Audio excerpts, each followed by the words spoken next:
सुनो राज, आज मैं तुम्हें एक ऐसी कहानी सुनाने जा रहा हूं जो शायद तुमने पहले कभी नहीं सुनी होगी। ये है महाबली बाली और लंकापति रावण के बीच हुए उस महायुद्ध की गाथा जो रामायण के पन्नों में छुपी हुई है। एक ऐसी लड़ाई जिसमें अहंकारी रावण को अपनी हार का स्वाद चखना पड़ा था।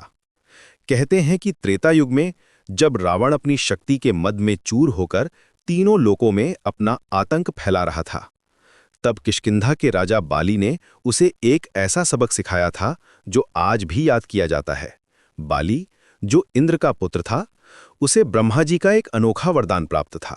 ये वरदान था कि जो भी योद्धा उसके सामने आकर युद्ध करेगा, उसकी आधी शक्ति अपने आप बाली में समा जाएगी। मतलब ये कि बाली से लड़ने वाला खुद ही अपनी हार को न्योता देता था। उन दिनों बाली की दिनचर्या ही कुछ ऐसी थी कि वो हर सुबह सूर्यदेव को प्रणाम करने के लिए चारों दिशाओं में जाता था, और इस यात्रा के दौरान वो पहाड़ों की चोटियों को गेंद की तरह हवा में उछालकर खेलता था। इतनी थी उसकी शक्ति। जब वो अपनी पूजा पूरी करके वापस किष्किंधा लौटता था तो उसे थकान का नाम तक नहीं पता था। एक दिन की बात है, रावण ने सोचा कि क्यों ना इस बाली की शक्ति को परखा जाए। उसने सुना था कि बाली बहुत शक्तिशाली है, लेकिन रावण का अहंकार उसे ये मानने नहीं देता था कि कोई भी उससे ज्यादा ताकतवर हो सकता है। तो एक दिन जब बाली अपनी नियमित शिव पूजा में लीन था, रावण ने सोचा कि यही सही समय है उस पर हमला करने का। रावण चुपके से बाली के पीछे आया और उस पर आक्रमण कर दिया।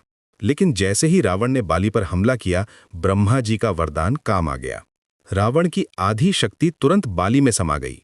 बाली ने बिना कोई हड़बड़ी दिखाए अपनी लंबी पूंछ से रावण को कसकर बांध लिया।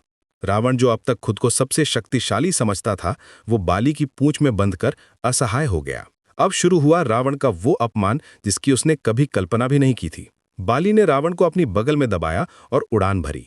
वो रावण को लेकर चारों समुद्रों के ऊपर से गुजरा, उसे चट्टानों और पेड़ों से टकराया। रावण चिल्लाता रहा, गिड़गिड़ाता रहा, लेकिन बाली का गुस्सा शांत नहीं हो रहा था। आखिर किसी ने उसकी पूजा में बाधा डाली थी, वो भी पीठ पीछे से हमला करके। 6 महीने तक यह सिलसिला चलता रहा। हर दिन बाली रावण को अपनी बगल में दबाकर चारों दिशाओं में घुमाता था। पूरा संसार देखता था कि कैसे महाबली बाली ने लंकापति रावण को परास्त कर दिया है। रावण का अहंकार चकनाचूर हो गया था। वो, जो अपने आप को अजय समझता था, वो अब एक वानर राजा के सामने बेबस था। आखिरकार रावण की हिम्मत टूट गई। उसने बाली के सामने सिर झुकाया और क्षमा मांगी। उसने अपनी हार स्वीकार कर ली और वादा किया कि वो फिर कभी किसी की पूजा में बाधा नहीं डालेगा। बाली ने, जो एक धर्मपरायण राजा था, रावण को क्षमा कर दिया। लेकिन कहानी यहीं खत्म नहीं होती। रावण ने बाली से मित्रता का प्रस्ताव रखा। उसने कहा कि 2 महान योद्धाओं के बीच शत्रुता से बेहतर है मित्रता। बाली ने इस प्रस्ताव को सहर्ष स्वीकार कर लिया।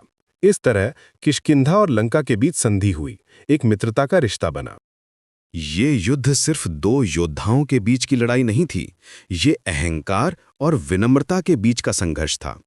रावण का अहंकार उसे ये सिखाने के लिए मजबूर कर रहा था कि वो सबसे शक्तिशाली है, जबकि बाली की शक्ति उसकी विनम्रता और धर्मपरायणता से आती थी। बाली ने रावण को सिखाया कि सच्ची शक्ति अहंकार में नहीं, बल्कि धर्म और न्याय में होती है। इस कहानी का एक और गहरा संदेश है। जब रावण ने बाली पर पीछे से हमला किया तो उसने अधर्म का रास्ता अपनाया, और अधर्म का परिणाम हमेशा पराजय होता है।